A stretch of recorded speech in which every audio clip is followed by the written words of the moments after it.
கன்னியாகுமரியிலிருந்து shooting இருந்தது, நேற்றே வரதா இருந்தது. அது ரொம்ப மனசு ரொம்ப கஷ்டமாக இருந்தது. விஜயகாந்த் அவர்களை பற்றி பேசணும்னு சொன்னால் எவ்வளோ இருக்கு. முக்கியமாக அவருடைய அந்த நட்புக்கு இலக்கணம் விஜயகாந்த் அவர்கள். அவரோட ஒரு வாட்டி பழகிட்டா வாழ்க்கை பூரா அதை மறக்கவே முடியாது. அவருடைய அன்புக்கு எல்லாருமே அடிமையாகிடுவாங்க. அதனால்தான் அவருக்கு அத்தனை நண்பர்கள் அவருக்காக உயிரே கொடுக்க ரெடியாக இருக்காங்க. நண்பர்கள் மேலேயும் அவர் கோபப்படுவார், அரசியல்வாதிகள் மீதையும் அவர் கோபப்படுவார். ஏன் ஊடகம் உங்கள் மேலேயும் கோபப்படுவாங்க. ஆனால் யாருக்கும் அவங்க மேலே கோபம் வராது. ஏன்னு சொன்னால் இந்த விஜயகாந்த் அவருடைய கோபத்துக்கு பின்னால் ஒரு நியாயமான காரணம் இருக்கும். சுயநலம் இருக்கார், ஒரு அன்பு இருக்கும். அவர் ஒரு தைரியத்துக்கும் வீரத்துக்கும் இலக்கமானவர். அவர்கிட்ட பழகினவருக்கு எல்லாருக்குமே அவரை பற்றி சொல்கிறதுக்கு எவ்வளவோ நினைவுகள் இருக்கும். எனக்கு எவ்வளவோ இருக்குது. அதில் ஒரு 2 முக்கியமானது. எனக்கு உடம்பு ரொம்ப சரியில்லாமல் ராமச்சந்திரா மெடிக்கல் ஹாஸ்பிட்டலில் நான் சுயநலம் இல்லாமல் அங்கே இருக்கும்போது நிறைய பேர், மீடியா, ரசிகர்கள், மக்கள் எல்லாருமே அங்கே ரொம்ப தொந்தரவாக இருந்தது. கட்டுரை பண்ண முடியல. அப்போ விஜயகாந்த் அங்கே ஒரு 5 நிமிஷத்தில் அது என்ன பண்ணாரோ தெரியாது, எல்லாரையும் அங்கேருந்து சொல்லி கிளியர் பண்ணி வீட்டில் என் ரூம் பக்கத்துலேயே எங்கள் ரூம் போடுங்க, யார் வராங்க நான் பார்க்கலாம், நான் பார்த்துக்கிறேன் அண்ணன்னு சொன்னாங்க. அது குடும்பத்தால்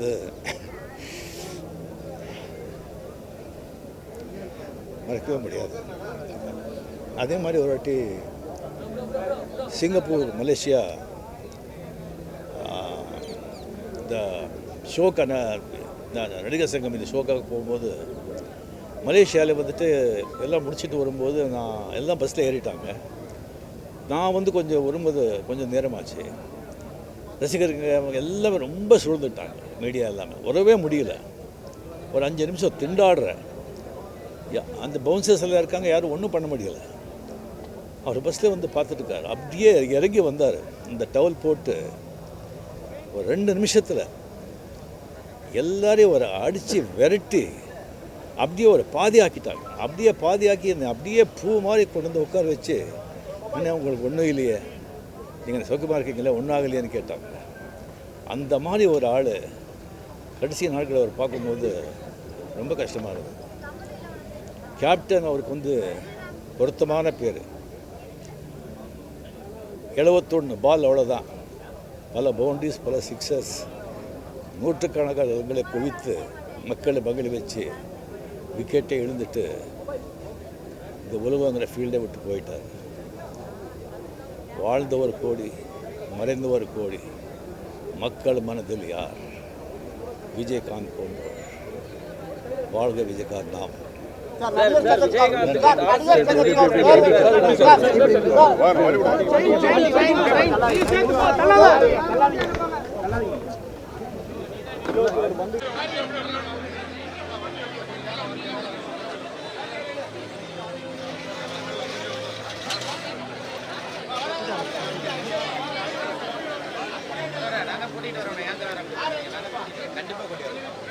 கண்டிப்பாக கூட்டி வரும். அங்கே இருந்தால் கண்டிப்பாக நான் கூட்டி எல்லாரும் கூட்டி வர மாதிரி நான் கூட்டிட்டு வரேன். தேவருக்கு மட்டும் நான் பரபரப்பு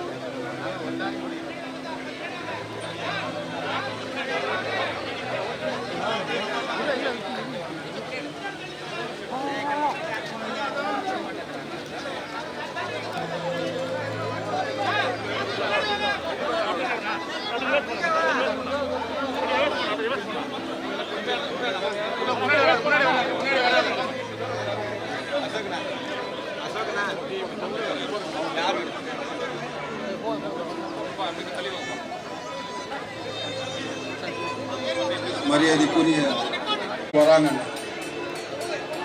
அதான் சொல்லுவாங்க, மௌனத்தை மொழிபெயர்க்க தெரிந்தவர்களால் மட்டுமே மக்களின் இதயத்தை திறக்க முடியும். அதை நல்லா தெரிஞ்சு வச்சவர். அவர் வரும்போது என்ன பிரச்சனை அப்படின்ற கேள்வி இருக்காரு. இந்த பிரச்சனைக்கு தான் வந்திருக்க, கல்யாணம் தெரியும். இந்த அதாவது அவருக்கு என்ன வீட்டுல பிரச்சனை, அம்மாவுக்கு உடம்பு சரியில்லையா,